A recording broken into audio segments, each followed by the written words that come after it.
In the 1984 movie Gremlins, we learned 3 rules for taking care of gremlins.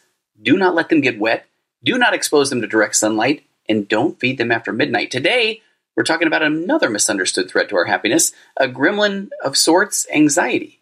And if only the rules were as clear-cut as they were with the gremlins of the 80s, but they aren't, what are the rules around anxiety? Do you ignore anxious thoughts and feelings? Should I feed those thoughts? Is anything inherently wrong with me for having anxious thoughts? That, how to treat them, and so much more coming up on this episode of The Virtual Couch.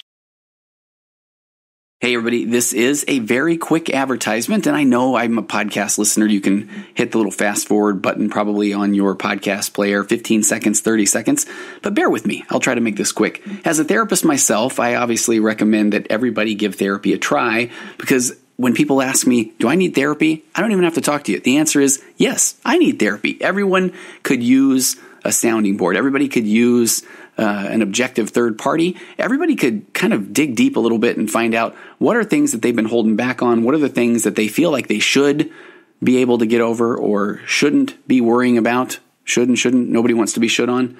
But we're all hanging on to things that would be helpful to process. And there's even things that we thought we'd achieve by now, or things that we really want to achieve so that we won't have these regrets in life. And so if there are people listening right now that might be noticing that their anxiety or their depression might be getting a tiny bit worse, especially with what's going on in the world right now, let's get to it. Let's not leave that untreated. You owe it to yourself, to those around you, your spouse, your kids. You owe it to you at the very least to give therapy a try. So if you're nervous about finding the right fit, if you're worried about bumping into somebody in the therapy waiting room, if you have any worries about therapy, might I recommend that you go immediately to betterhelp.com/virtualcouch. Again, that's betterhelp.com/virtualcouch, all one word, and just take a look at the world of online therapy. Go check out what over 500,000, approaching 1 million people have already done before you, and sign up now by going to betterhelp.com/virtualcouch and get the help that you need, the help that you maybe didn't even know that you need. There's a broad range of expertise in BetterHelp's counselor network, which might not be available in many areas. And especially right now with shelter in place, with social distancing, betterhelp.com is designed to do video therapy, telephone therapy. They even have appointments that you can text. So the service is available for clients worldwide. You can log into your account at any time and message your therapist, and you'll get timely and thoughtful responses. Plus, you can schedule these weekly video, phone sessions, whatever it is, so you won't have to sit in an uncomfortable waiting room as with traditional therapy. Although every time I do this ad, I do want to say that my waiting room is quite lovely. BetterHelp will assess your needs and match you with your own licensed professional therapist. Oftentimes, you can start communicating in under 24 hours, and the BetterHelp.com assessment, the intake alone, is brilliant. And they also work with all kinds of things. Acceptance and commitment therapy, one of my favorite techniques. Emotionally focused therapy. They work with anxiety, with OCD, with depression. So do yourself a favor. Go to betterhelp.com/virtualcouch. You'll receive 10% off your first month's services. And I can't lie, obviously, if you're going to betterhelp.com/virtualcouch, and this is the Virtual Couch podcast, it's going to help me out a little bit too. So go check it out. You'll receive 10% off your first month's services. What are you waiting for? Just go check it out. betterhelp.com/virtualcouch. Try it today.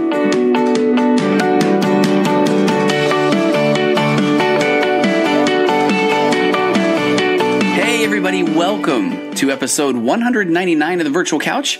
I'm your host, Tony Overbay. I'm a licensed marriage and family therapist, certified mindful habit coach, writer, speaker, husband, father of 4, ultramarathon runner, and co-author of the best-selling book, He's a Porn Addict, Now What? An expert and a former addict answer your questions, in which I play the role of the expert. Available on Amazon in paperback, hardback, or even ebook. And also creator of The Path Back, an online pornography recovery program that is helping people reclaim their lives from the harmful effects of pornography. If you or anyone that you know is struggling to put pornography behind them once and for all, and trust me, it can be done in a strength-based hold the shame, become the person you always knew you could be way, then please head over to pathbackrecovery.com, and there you can download a short ebook that describes 5 common mistakes that people make when trying to get rid of pornography once and for all. Again, pathbackrecovery.com. And go follow me on Instagram at Virtual Couch, or head over to TonyOverbay.com. Sign up now to find out about upcoming programs like my free parenting program. So that is up and available. You can go there, click on the courses link, and it is tips for parenting positively, even in the not so positive times. I've gotten some nice press on that. That is one of those where I hesitate to be that guy going, Thank you so much for the amazing feedback, but truly thank you so much for the amazing feedback. It's a free parenting program. It's strength-based. It's positive. You got your kids at home right now. If you haven't gone and taken a look at it, please do. Free, no strings attached, and spread the word. I'm having people, it's bless their hearts, but people that are saying, hey, is this okay if I share this? Or can I share this on my congregation, church congregation's Facebook page or web page or whatever? Yes, it is 100% free. Share it to everybody. Get the message out to the world. And a couple of things that one request and then another thank you for the last episode 198. My wife was on there. 2 of my kids, my son-in-law, my nephew, quarantine kids were back. That was one we just did for fun, but apparently we've struck a chord. We've really hopefully captured what a lot of the frustrations are or around quarantine. So if you haven't listened to 198, please go back and listen to that one as well. And then I'm still asking for feedback on your marriage or relationship questions, your hot spots in communication triggers, you name it. Just send those to contact@tonyoverbay.com or go on the tonyoverbay.com website, and there's a form there that you can send. But email me those things. They're going to be a part of an upcoming episode. So I really wanted to talk today about anxiety. I run into people that are struggling with anxiety, panic attacks, on a daily basis. And I know that especially at this time, whether we go with the pandemic, the shelter in place, the fear of whether or not somebody will get COVID-19 or not, people that are out of work, that there are people that have their kids at home all day, people that are interacting with spouses and maybe their communication skills aren't as sharp. But there's a lot of reasons that people feel anxious right now. And I want to just kind of talk off the cuff here a little bit. And I am going to dig into an article from Medical News Today and just talk about anxiety, some of the symptoms, the different types of anxiety.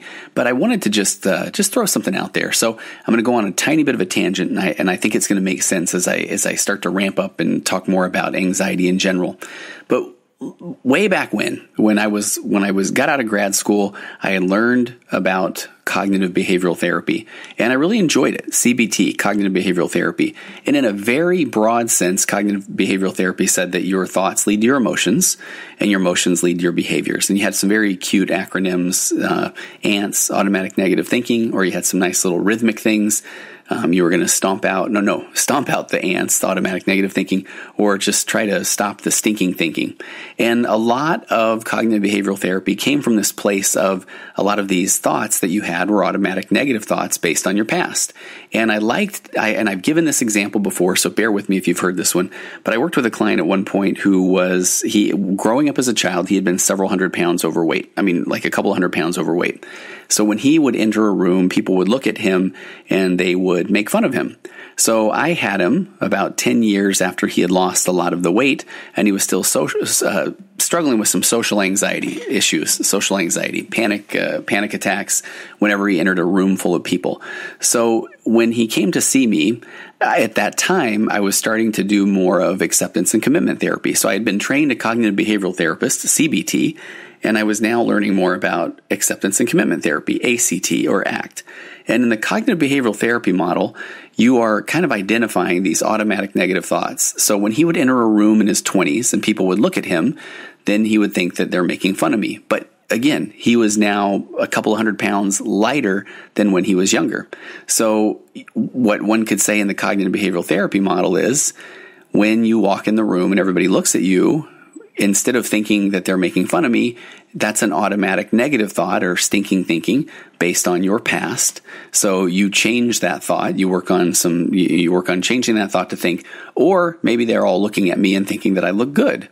So you can see that if the thought changes from they're all looking at me because they think I look bad to now they're all looking at me because they think I look good, then in theory, the emotion would go from sadness or anger to then happiness. And then the behavior would go from, instead of wanting to withdraw out of that environment, he would want to walk in and embrace that environment. So it sounds nice, right? And there are plenty, probably more cognitive behavioral therapists than ACT therapists. I don't know the exact numbers, but I used to teach that model. What would happen though, and this person in particular was one of the first people where I kind of made this shift to working in ACT, is we identified when he would walk into the room and everybody would look at him, and then he would try to change that thought from, I think they're making fun of me, to I think they think I look good. because in hopes that would lead to an emotion of happiness and a behavior of entering the room. But then his brain would say, no, I'm not buying it. They really do think you still look pretty big.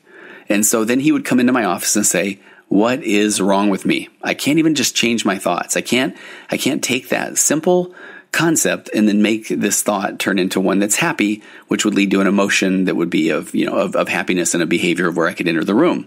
And that was one of the first times that I truly applied the acceptance and commitment therapy principle of this guy was the only person in the world who had all of his private experiences, who had grown up with his family of origin, who had his nature and nurture, who had his DNA, his birth order, his abandonment and his rejection, his gaining of hundreds of pounds, his losing of hundreds of pounds. So he's the only person that ever had that experience. So when he walks into that room and he thinks that everybody is looking at him and they're making fun of him, then that's what he thinks. And it kind of makes sense based on his private experiences. And as a matter of fact, if anybody then tries to tell him, no, don't think that, think something else, now enters this term. I did a podcast on it a couple of weeks ago. This is also in part of my positive parenting program that you can get free online. But now we've got this psychological reactance. And remember, psychological reactance is the instant negative reaction to basically being told what to do. It's inborn in us. It's our brain's way to preserve its freedoms from being dominated by an alpha male or a negative society. So when we say, no, think this, don't think that, think this other thing, his brain has psychological reactance as well. So it's saying, I can kind of think whatever I want. And as a matter of fact, based on my private experiences, I think they're still looking at me and I think they're making fun of me. So where ACT came into play is saying that, hey, what if you kind of change this whole game to be, instead of what's wrong with me, of just saying, nothing wrong with me. This is just kind of where I am. This is what I'm thinking. And so now what do I do with those thoughts? What's my goal? In this particular situation, his goal was to improve his social life. So then he could then take that, hey, they're all looking at me and making fun of me. And now we can say, I'm thinking that. I'm human. So what do I want to do with that thought? I'm not even arguing or debating if that's a true or false statement. Is it a productive thought toward my goal of becoming more social, interacting more socially? And if it's not, ACT has some wonderful diffusion techniques to learn how to mindfully diffuse from that thought, kind of set that thought aside, and then continue to re-enter these social situations. And eventually that becomes the new neuropathway. So why do I mention this? Because a lot of what I believe causes this anxiety that's within us is we're starting most of our days. We're starting the game kind of saying, what's wrong with me? Why do I think these things I do? Why do I feel this way that I feel? And then that causes this anxiety within us. Whenever we're having the what's wrong with me story playing in our brains, that's not one that's going to lead to feelings of calm or understanding. It's going to cause us to feel bad. It's going to cause us to feel anxious. And once we start feeling anxious, I like to say at times, man, the game is kind of rigged, because let's look at the way anxiety works. So when you start to think anxious thoughts, when you start to worry, when you start to feel like what's wrong with me, or what if this person does this, or what if this next thing might happen, then you are going to become hyper aware. And when that is happening, your heart rate's going to start to elevate. And when your heart rate starts to elevate, here comes the brain. The brain is starting to work all of these things behind the scenes automatically, because bless your brain's squishy pink heart, it thinks it's doing you a favor. So the brain's starting to say, all right, be careful, watch out, what if, and as it does that, then you're releasing cortisol, the stress hormone. And cortisol, and I think I talked about this in a podcast a week or two ago, cortisol, the more cortisol you release, then that comes from the amygdala. The more that your brain is starting to go into that fight, flight, or freeze, your whole prefrontal cortex, the part of your brain that makes decisions, rational decisions, is starting to shut down. So, and the more it starts to shut down, the more you start to feel this fight or flight, and the more then that causes your heart rate to elevate. Because again, your brain, your body, it thinks it's doing you a favor. And so sometimes I think that this is deep. This concept is really deep. If you go with the acceptance and commitment therapy mindset of, hey, what if I'm okay? What if I start the game? What if I start every day by saying, I think I'm okay based on all of the things I bring to the table right now. And then if that's the case, then I can get a lot better at thanking my brain for wanting to cause me to feel anxious about situations. But then I can kind of learn how to just note that thought, set it aside, do a little breathing exercise, get myself back to being very present, and then continuing to go about my day. And then your brain's still going to throw up these, yeah, but what about this? And you learn how to get really good at saying, yeah, what about it? You know, in an acceptance and commitment therapy, there's a concept there where your brain is constantly looking to the future or looking at the past as ways to try to orient. So what happens is a lot of times you say, yeah, but this is what happened in the past. And so then we go, oh man, that's right. We get a little bit anxious. Or we say, what if this happens in the future? And we go, man, I don't know. What if it does? And we get a little anxious. So what if you learn this technique to when your brain says, well, what about this thing that happened in the past? That you learn how to say, yeah, that was pretty crazy. Anyway, back to being present. Then your brain says, what if this happens in the future? Kind of that same response. I don't know, maybe. So thank you, brain. And now I'm right back in the present. So I kind of feel like that all plays into this concept of anxiety. And so let me go back to this article. It's from Medical News Today, and it just says what to know about anxiety. So, and I love how it normalizes. So anxiety is a normal and often healthy emotion. A little bit of anxiety. I think Dr. Mary Wild said this in a podcast a few weeks ago on my podcast, where she said, enough anxiety to cause you to take action is a good thing. When that anxiety becomes too much that it becomes crippling, that's when it becomes a bad thing. So when a person regularly feels a disproportionate level of anxiety, then that's where Medical News Today, this article says that's when things might become a disorder. And we'll talk about those categories as well. And so the disorders, especially these anxiety disorders, alter how a person processes emotions and behavior, and then it can also cause physical symptoms.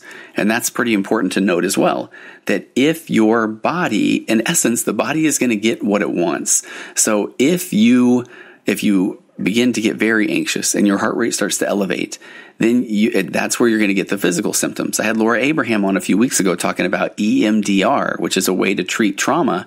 And I love how she put it so clearly to me that when your body is going into fight or flight, and when the blood flow is going to the heart and getting ready to go to the extremities because it's ready to run, then it's going to then go ahead and get rid of whatever's in the stomach. You can feel nauseous, or it's going to cause you to maybe have diarrhea because it's like literally your body is saying, we're about to go, like we're about to run, so we gotta get rid of everything. So if we don't learn how to kind of be calm, turn to our breathing, be present, learn how to just kind of set that anxiety aside, not try to fight it. Because again, if we're fighting against it, our own brain has this psychological reactance. Our own brain's going to say, no, you don't get it. I gotta fight. So that's where you learn how to just make room for the anxiety. If you're feeling this anxiety, it's like, hey, thanks, brain. I know you're doing me a solid here, but I'm just going to kind of set you aside, and I'm going to try to get back to what's important to me, even if what's important to me right now is simply trying to take a few breaths. So while mild anxiety might be vague and unsettling, severe anxiety can really affect, and I understand this, affect day-to-day living. According to Medical News Today, anxiety disorders affect 40 million people in the United States. It's the most common group of mental illness in the country.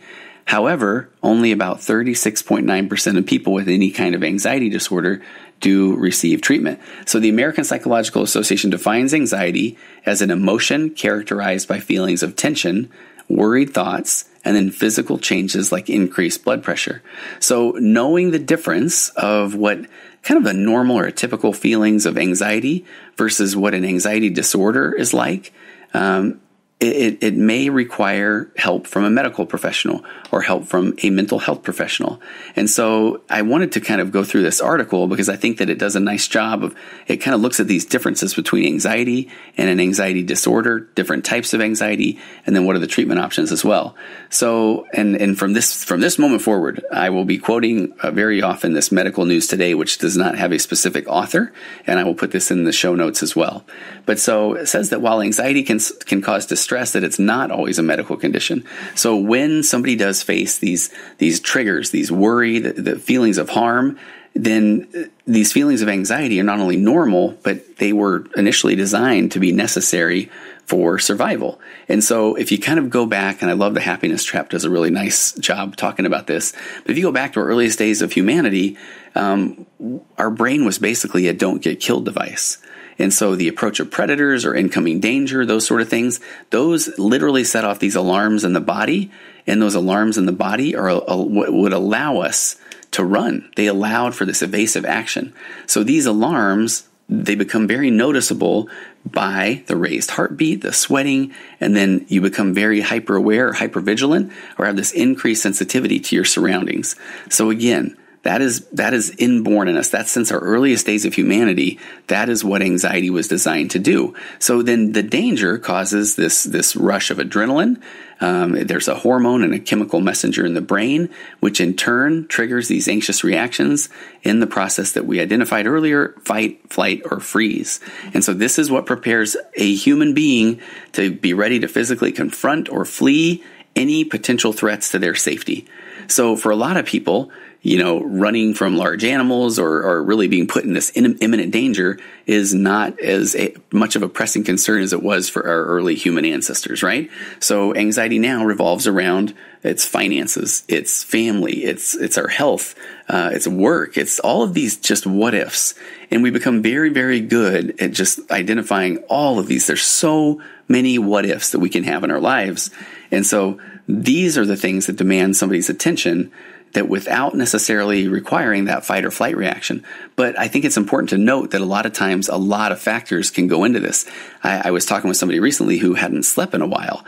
And so, that sleep, that deep REM sleep, is what actually clears the brain. I mean, it kind of resets the brain and helps kind of get rid of that cortisol, that stress hormone, that fight or flight chemical, that it gets rid of that. And so if you're not getting sleep, then you can already have a compromised ability to deal with your anxiety.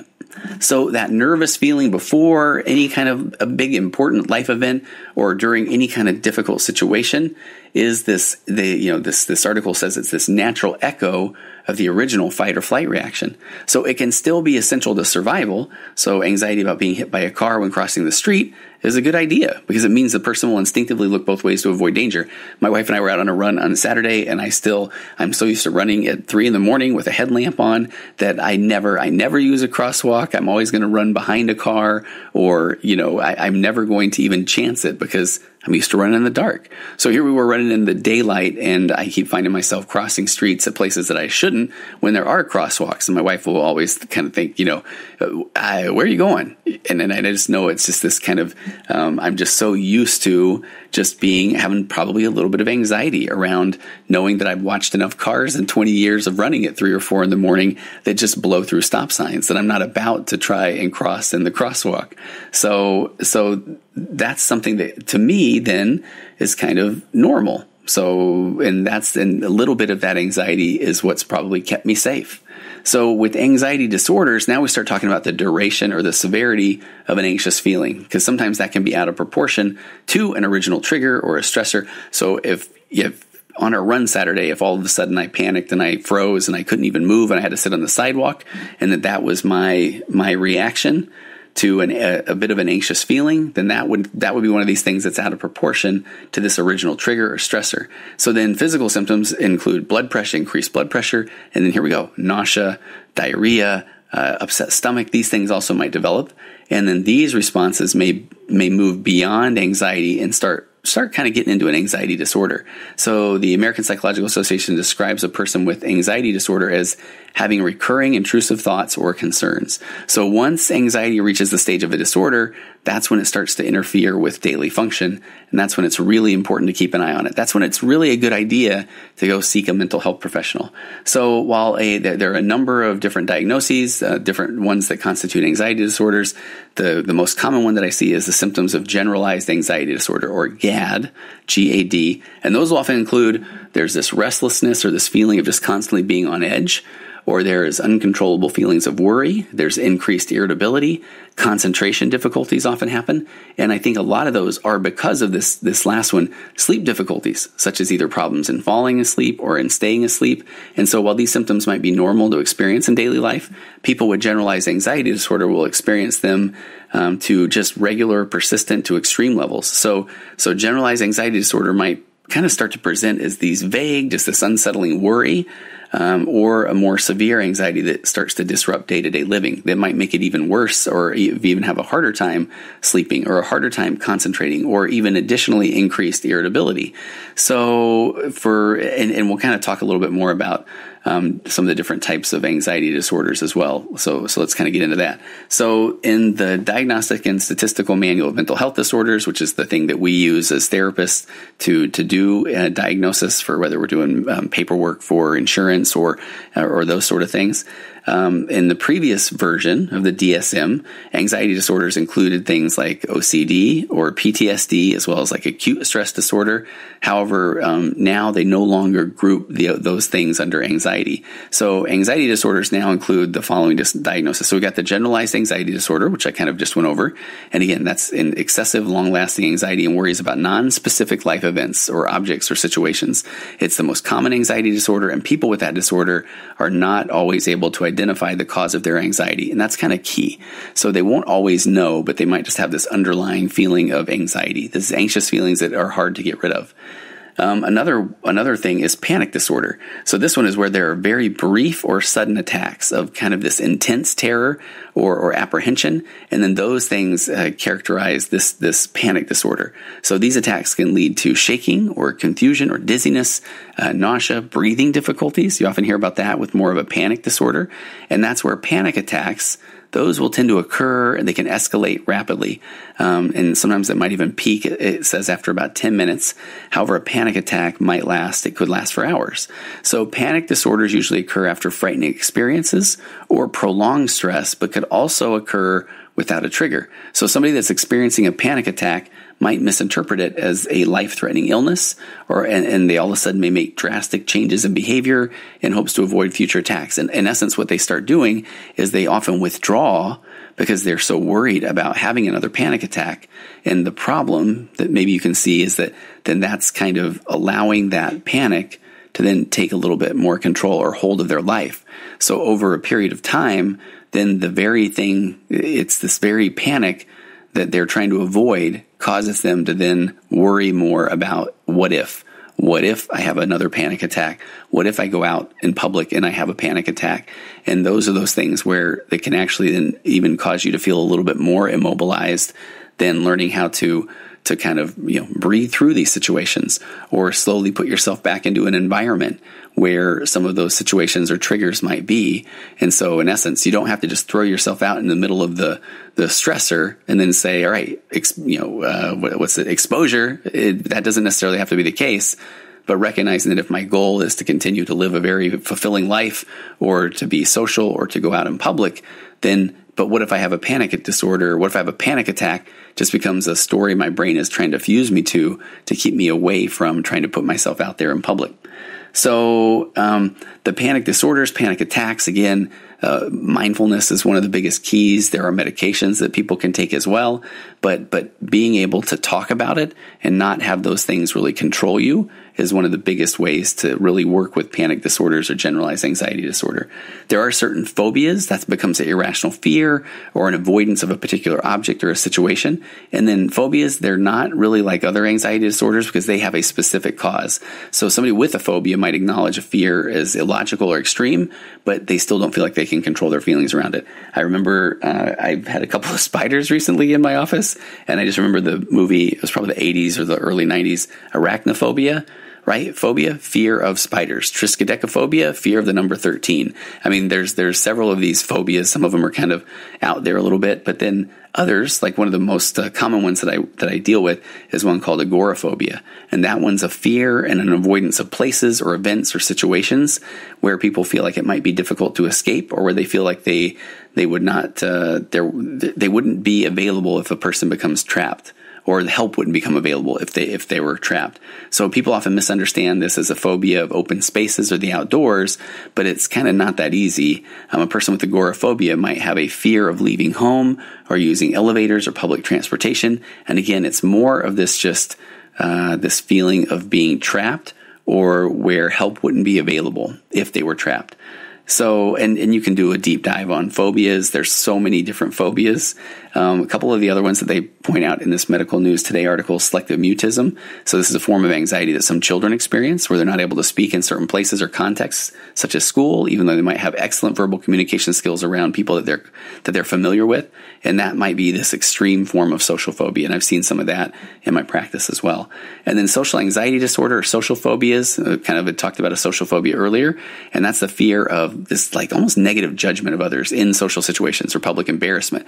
So those have a variety of feelings, such as fear of stage fright or fear of intimacy or anxiety around humiliation or rejection.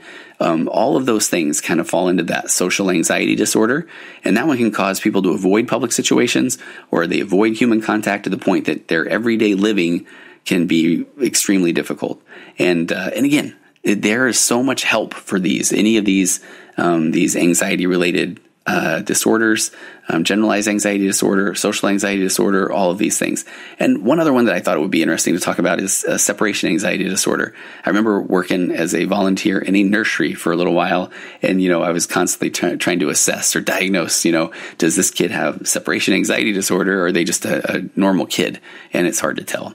So these high levels of anxiety after separation from a person or place that provides feelings of security or safety, those are the things that characterize a separation anxiety disorder. And so separation might sometimes result in symptoms of panic. And again, I learned very quickly that it's kind of normal when a kid is leaving their parent and going into a nursery or that sort of thing. There are some that just stroll right in. Maybe they've been more socialized. Maybe they have a lot of older brothers and sisters. Maybe they go to daycare or preschool more. But then there are others that are going to have a really difficult time leaving their mom or dad's side. And that doesn't necessarily mean that it's this separation anxiety disorder. Okay, so let's talk a little bit about the causes of anxiety. The causes can be a bit complicated because there might be, it's almost like this tip of the iceberg kind of effect that many might occur at once, some may lead to others, and some things that may cause stress at one point in your life or anxiety may not cause it at a different time in your life.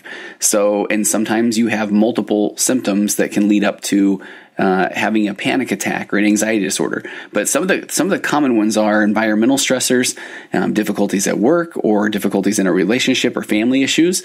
And obviously, I know that podcasts are evergreen; they live forever. But right now, as I am recording this, we're talking 5-6 weeks into the COVID-19 coronavirus pandemic, and people are starting to feel their feelings a lot more of the stressors of when will this end and what will the summer look like, and they're canceling weddings and vacations, and people are getting sick and people are dying, and jobs are kind of up in the air for a lot of people. There's financial issues. So there are a lot of stressors. And this is where I go back to the acceptance and commitment therapy model, where it's almost as if you didn't have a little bit of stress, I would kind of say, really? I mean, it's normal. It's normal to have stress and that sort of thing. Genetics, people that have family members with anxiety disorders are more likely to experience ones themselves. I have been meaning for years, literally, to go back and do a little bit on, I feel like I should have looked this up before, that there's a documentary called In Utero.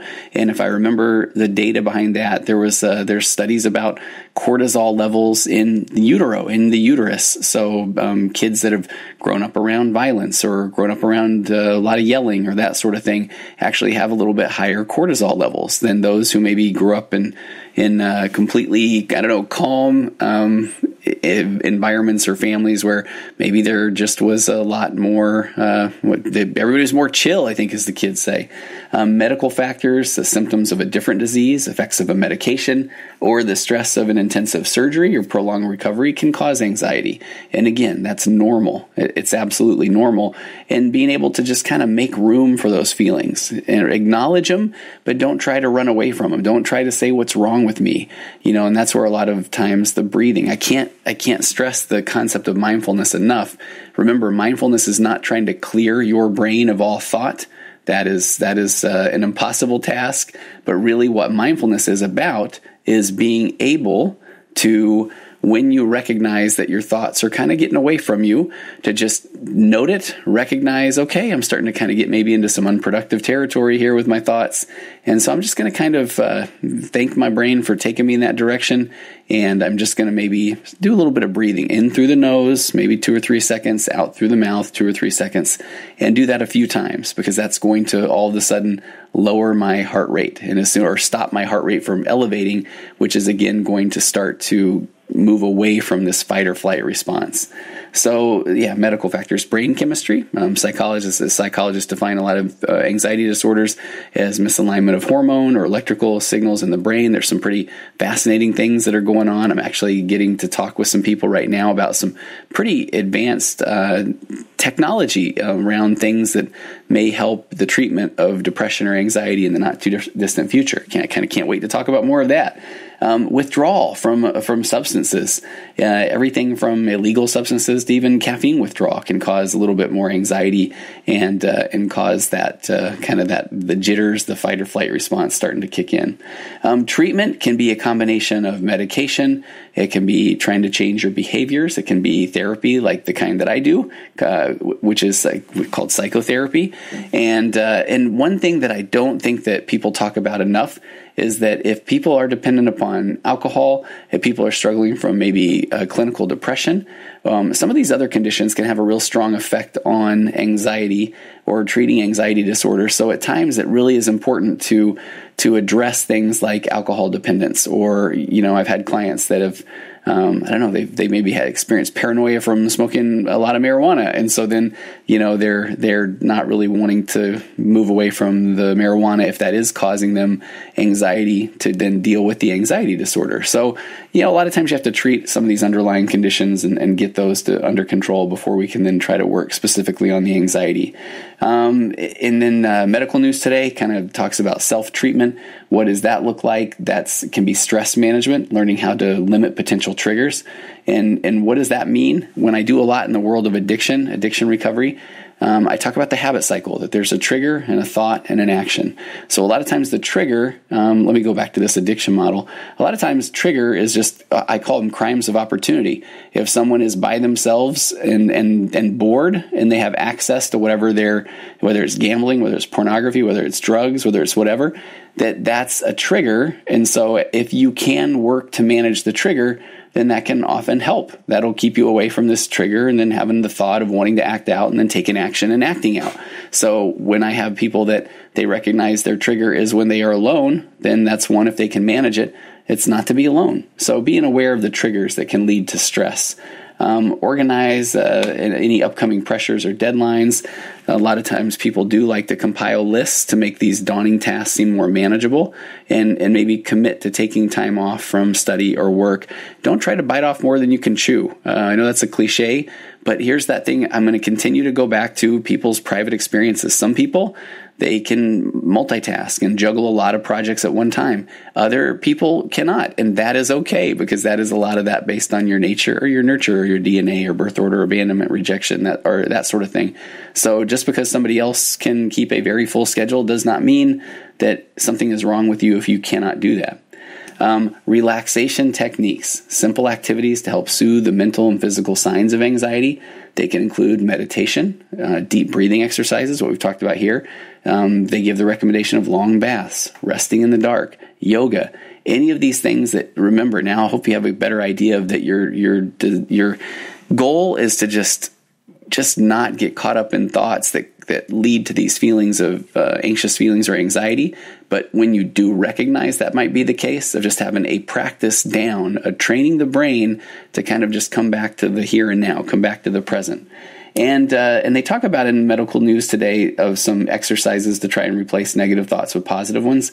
And this is a little bit more of that cognitive behavioral realm. And again, I'm not saying that there is anything necessarily wrong with cognitive behavioral therapy. How could I? There have been just tens of thousands of articles and books published on this. But just, they talk about making a list of negative thoughts, kind of writing a replacement thought. Even in my online program on the Path Back, my online recovery program for pornography, I have an exercise in there called Wrong Thought Right, where you will recognize a wrong thought, a negative thought, and just to even gently kind of make aware of maybe what the more correct version of that thought would be. And there's nothing wrong with that. Where I start to bring awareness is when, if you continue to try and change a thought, and if it isn't working, just make note of it. Don't beat yourself up and say, what's wrong with me that I can't just immediately choose to be happy and then be happy for the rest of my life. It's not that easy, because there are a lot of things going on in people's lives. They do give the example of creating a mental image of successfully facing and conquering a specific fear. And I have had some good success myself, especially when in the ultra running world of kind of this visualization of just, especially some of the, I haven't talked about this in a while, but 100-mile race. From Tahoe down to Auburn, California, the Western States Endurance Run. I've been able to do it 3 times. It's the Super Bowl of hundreds. I absolutely love everything about it. And a lot of what can bring me some calm or peace in the days or weeks leading up to it is visualizing just being on the trail and visualizing it being 2 or 3 in the morning, and just that whole experience with my headlamp on, maybe my pacer, my wife is there with me, mile 70 or 80, and just this visualization of just being in the moment and enjoying it and having fun. And it just starts to bring me just this kind of excitement. And then when I get in that moment, a lot of times I think to myself, okay, I know this section of trail. I'm excited about this section of trail. So some of that guided imagery or visualization can definitely help. Support network. Talk with familiar people who are supportive, not people who are going to just tell you, don't worry about it, get over it. So look for family members, supportive family members or friends. There's support groups for anxiety. And that might be something that you can take a look at. I know if you might want to check with your medical provider, and they may have some groups. And if you haven't done a group, I want you to know there's a lot of, I don't know if you watch good comedy skits or that sort of thing, you might see a lot of fun being made at groups. But group work is pretty exciting. When you get a good group that gels together, you feel like you're not alone, and you feel like you have somebody you can turn to. And exercise. I cannot say enough about physical exertion. Physical exertion can improve self-image. It can release chemicals in the brain that trigger positive feelings. And this is one where please do not think that you have to go all or nothing on this. A couple of years ago, I did an acceptance and commitment therapy challenge with push-ups in my office. Here's what that looks like. I would continually find these apps or websites that would talk about this 100 push-up challenge. I really do enjoy push-ups, but I wanted to be able to do one of these apps that would, if you follow this training pattern, then in theory you will be able to do one set of 100 push-ups. And I would start and stop these things probably for about the last decade, maybe more.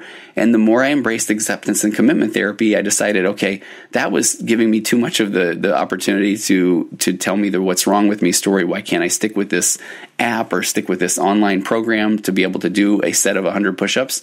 So a couple of years ago, January 1st, just for fun, I said my New Year's resolution was just to do push-ups every day. And then my brain would try to do okay, well, that's not very clear. Or, how's that going to work? Or how are you going to track that? Or you're not going to be satisfied with that. And all of those were just these stories my brain was trying to hook me to get me away from this goal of just doing push-ups. So there would be days where I might be almost ready for bed, and I'm thinking, okay, I've almost forgotten to do this. So I'm just going to get down and do, 10, 15 push-ups. And then my brain would say, that's not enough. And what I love about acceptance and commitment therapy is, I'm not even arguing if that's a lot of push-ups. If it's not a lot of push-ups, it's not a productive thought, because my goal is to do push-ups daily.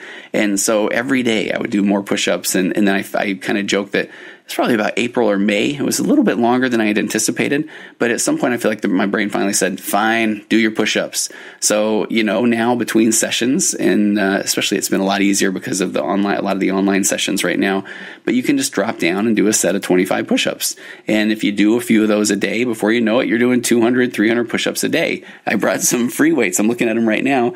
Imagine you throw the push-ups in there, and then maybe do a curl, or maybe you do a tricep extension. I brought an ab wheel in last week, and I'm still feeling it now. So you can just gently bring awareness to doing a few additional exercises throughout the day, and it really does make you feel good. It does. Physical exertion works. And then take a look at counseling. Standard way of treating anxiety is counseling, and that can include, and on medical news today they say it can include CBT, cognitive behavioral therapy, psychotherapy, a different kind of combination of therapies, like I say, acceptance and commitment therapy. And then last but not least, it's always, people ask me often, what do I think about medication? And I'm very honest. I'm going to be as authentic as I can be. When I got into this, field, for some reason, I thought I would be this person. Well, are you sure you want to do medication? But then I remember one of the first clients I ever worked with that was so depressed that they had become suicidal, and they started taking an antidepressant. And I will never forget this. I actually just quoted this to somebody yesterday. But this person said that they realized with the antidepressant that their negative thoughts stopped on the first floor. He said when his elevator was going down, it would stop on the first floor, where prior to his antidepressant, his negative thoughts would go all the way into the basement, and he said, you don't want to see what's in the basement. So a lot of times medication can really help. And there are medications that you can take daily that will reduce your overall feelings of anxiety, but there are also ones immediate release, or some people call them situational. So like, I don't know, is Xanax, a Klonopin, those kind of things. And those are ones that can lower your heart rate, or what are they, a central nervous system relaxant, a de-stimulant. I don't think either one of those are the right words, but now if you can kind of understand how this anxiety works, that if it can lower your heart rate, it can kind of lower the production of the stress hormone cortisol, and then that can help people get into a bit of a more relaxed state. Medications in general, I don't say this one enough. When I go back to my emotional baseline theory, and if you haven't heard that, please go look that up on my website or find a podcast I've done on it. But I feel at times that medication is just enough to raise one's emotional baseline up to a spot where then they are in a position to do the acceptance and commitment therapy work, or that does put them in a spot where then they do feel like they can get up and exercise. So a lot of times a good antidepressant or an anti-anxiety medication, I feel, can help get someone out of bed. They can get someone to start to do the work that then will raise their emotional baseline even further. So then if they do decide they want to get off medication at some point, they might take a little bit of a bump, but they're still going to be in this place where they can continue to do exercise, mindfulness, journaling, therapy, all of those kind of things. So if that is something that you want to look into, please consult a medical doctor, particularly a psychiatrist if possible. That's somebody that works with these medications on a daily basis. So there's let's kind of leave it there. So prevention, there are a couple of things you can do to help moderate anxious emotions. Reduce your intake of caffeine or tea or colas or chocolates. And often they give this example as well. Before using over-the-counter herbal remedies, if you can, check with your doctor or pharmacist for any chemicals that might make anxiety symptoms worse. A lot of times people aren't aware of the negative interactions that a couple of chemicals can have with each other. And it's always good to maintain a healthy diet. I'm a big hypocrite there. Keep a regular sleep pattern. I'm an even bigger hypocrite there. And they go on to say avoid alcohol or cannabis or other recreational drugs if that is something that is causing you anxiety. So the takeaway, they say anxiety itself is not a medical condition, but it's a natural emotion that is vital for survival when an individual finds themselves facing danger. I love that. I really like that. I was drawn to that even when I first read this article, that it's a natural emotion. Anxiety is there for a reason. So remember, we're starting this one now saying, thank you, brain. I appreciate what you're trying to do for me. Is this something that's going to help me right now? Or do I have just enough anxiety to take action? But now I need to learn how to kind of diffuse from the really intense negative emotions or stories that my brain's trying to hook me on. So an anxiety disorder will develop when this reaction becomes exaggerated or out of proportion to the trigger that causes it. And there are several types of anxiety disorders, including panic disorder, phobias, social anxiety. And remember that treatment involves a combination. It's a lot of different things. It can be a different type of therapy. It can take a look at medication, counseling, along with self-help measures such as mindfulness, meditation, yoga, exercise, diet, sleep. And so, an active lifestyle with a balanced diet can truly help keep anxious emotions within healthy limits. All right. Hey, thanks for going on this deep dive talking about anxiety today. This is something that I deal with daily in my practice. And I think not enough is said to kind of normalize a lot of these anxious feelings. So if this podcast helped you, or if you know of anyone that is struggling with some anxiety, feel free to send this their way. And let's just kind of normalize life can be difficult. And once we kind of recognize that life's difficult, and this is from the book The Road Less Traveled by M. Scott Peck, once we know that life is difficult, then the fact that life is difficult no longer has as much of a hold on us. Once we kind of learn that life is difficult, now we can kind of lean into that a little bit, and we can say, okay, well, what do we want to do with it? And we can think that anxiety that's kind of saying, hey, don't forget life's difficult. Well, we got it. Noted. So we're going to learn what to do with that anxiety, what to do with those emotions, and continue to kind of diffuse and go back toward being present and just living life based on the values and things that are important to you. All right. Have a wonderful week, and I'll see you next time on the virtual couch. Compressed emotions flying past our heads and out the other end. The pressures of the daily grind, it's wonderful. Elastic waist and rubber ghost are floating past the midnight hour. They push aside the things that matter most. It's wonderful. I have to wonder which ghost is mine. He eats my ponder and somehow takes up all my time. The screen fireflies, they tickle all my fancies until the vomit. It drowns all deep in our dreams.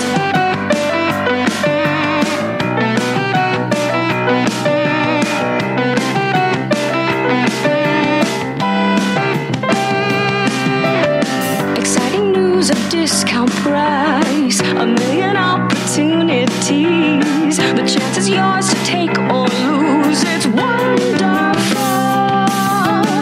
Funds always on the back burner until the inopportune time. You're always pushed to go farther. Shut up, it's wonderful. I have to wonder which ghost is mine. He eats my ponder and somehow takes up all my time. The screaming fireflies, they tickle all my fancies until the vomit. It drowns all deep in our dreams.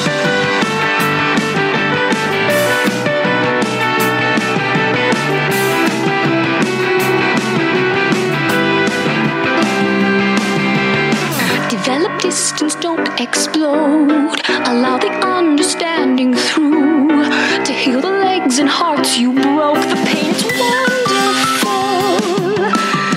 The sheetrock walls just might implode upon my mental strengths and